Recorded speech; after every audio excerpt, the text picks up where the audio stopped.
The Hare and the Tortoise.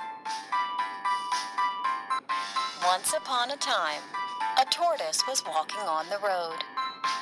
A hare saw him and started laughing loudly. "Ha ha ha, look at you! You are so slow!"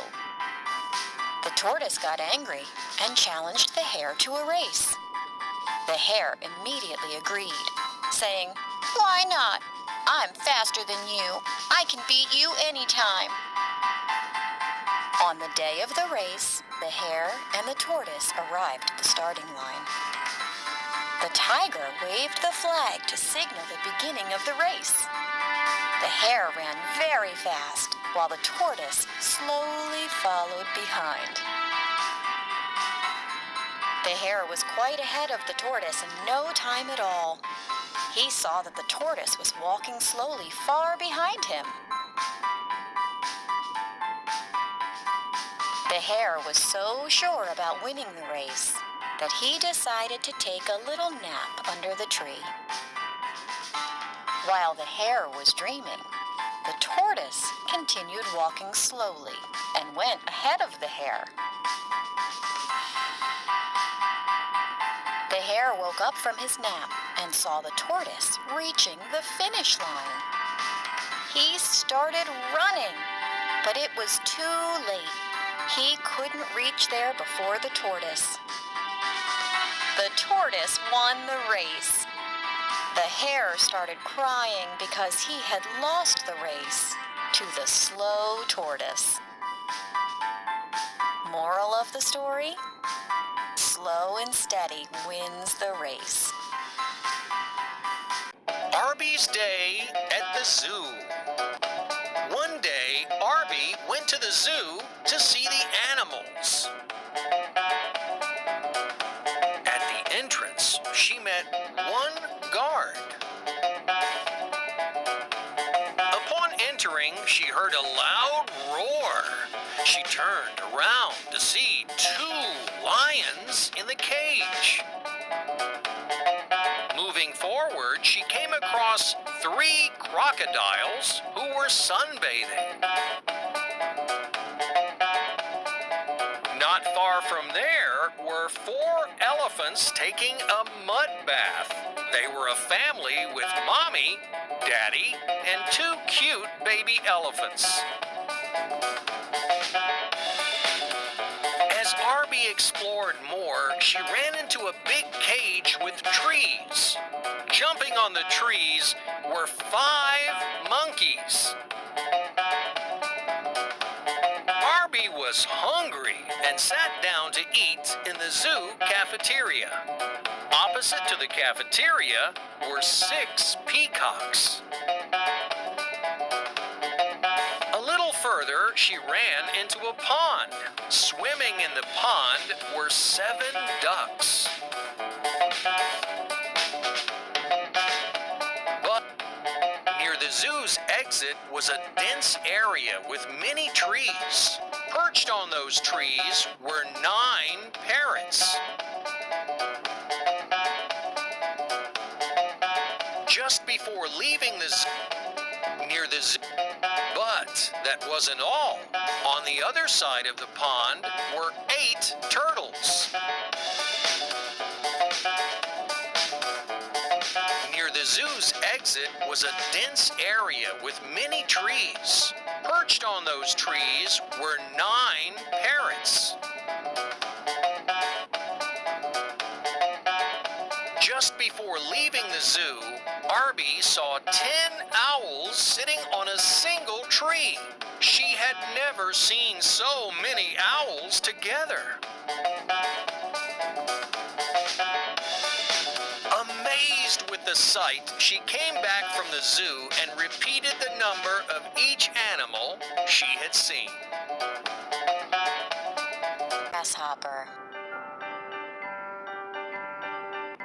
One summer's day, a lazy grasshopper was chirping, singing, and enjoying the sun.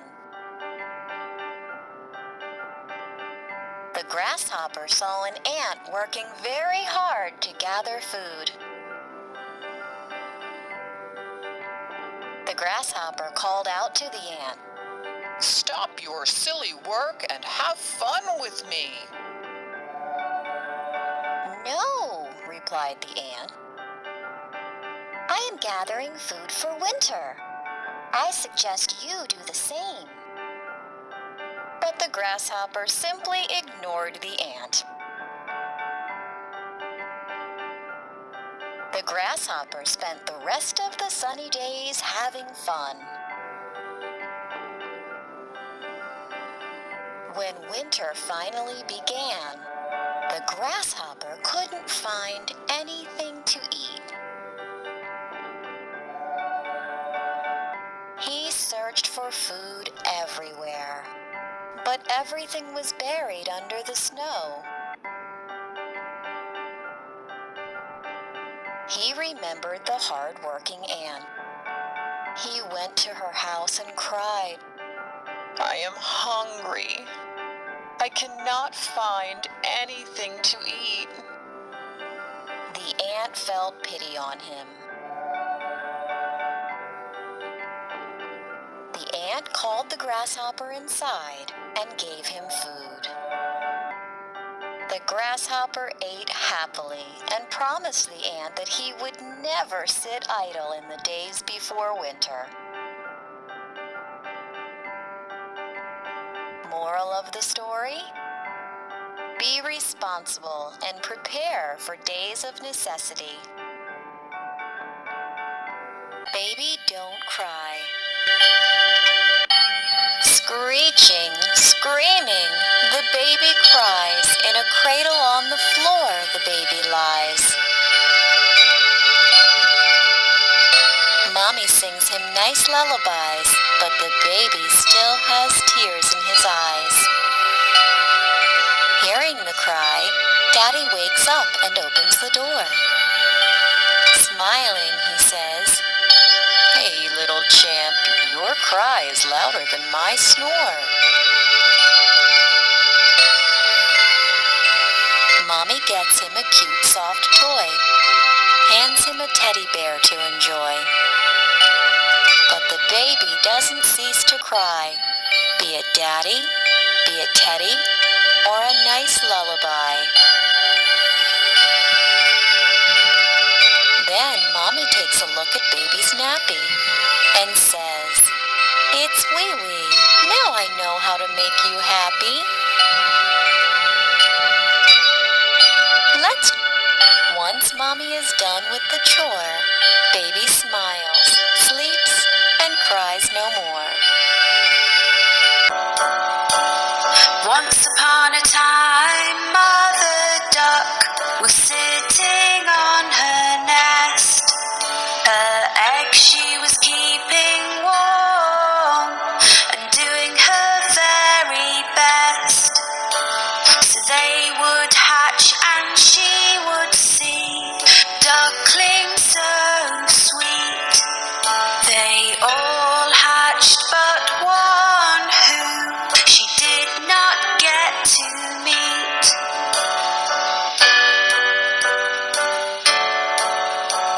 On hearing the ducklings quack, Grandfather Duck came to see. But Mother Duck was not as happy as she thought she would be. He heard about the unhatched egg and took a look at it. It looked like a turkey's egg and did not seem to fit.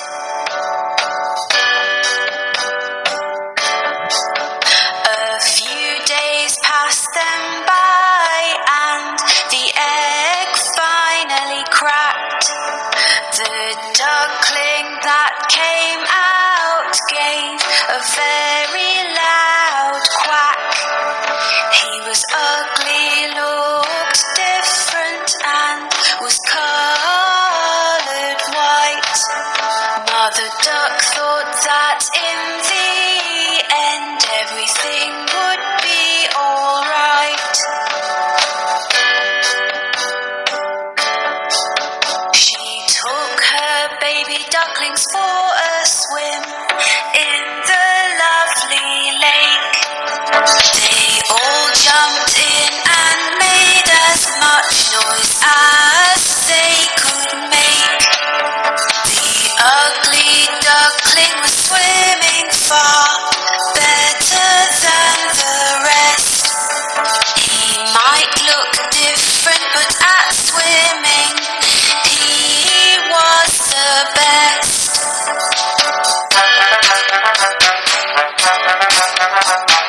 Later on, Mother Duck took them to the farm to play. The ugly duckling met some farm animals on this day, which teased him and picked on him and were all really bad. They told him he looked different, which made him rather sad.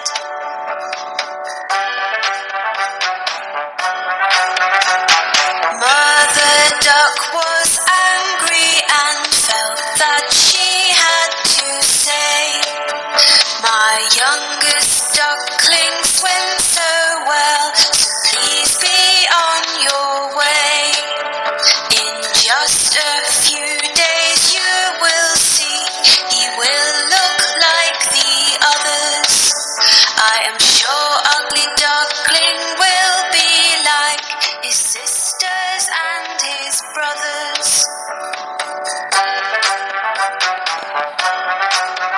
The days went by and nobody would listen to poor Mother Duck. They all said sorry, but the ugly duckling had just been bad luck. His sisters, his brothers, and all the farm animals used to make so much fun. Nobody asked the ugly duckling to play, so he made up his mind to run.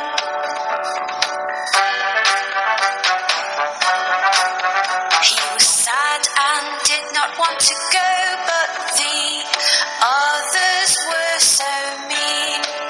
So one night the ugly duckling hoped that he would not be seen.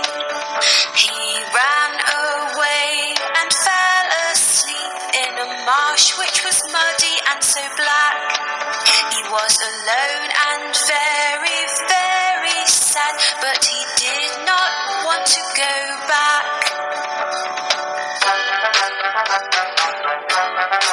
The next day when the ugly duckling woke up, he had quite a fright. Staring back at him were some wild ducks that looked quite a sight. The ugly duckling asked, "Can I stay here? For I have nowhere else to go." The wild duck said, "You cannot stay, you're too ugly, so the answer is no."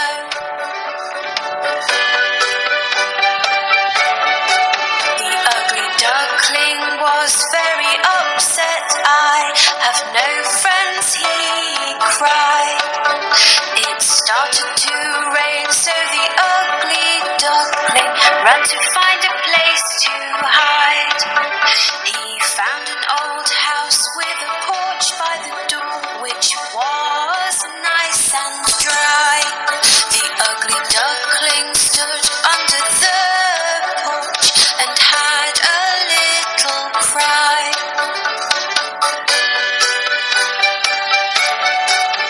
The next day the house door opened and a dog came outside.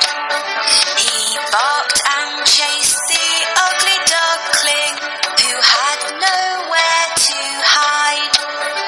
All he could do was keep running, but he had nowhere to go.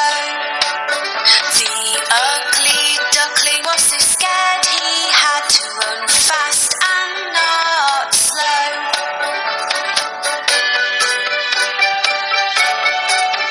The days came and went again, and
magic from a magician's wand.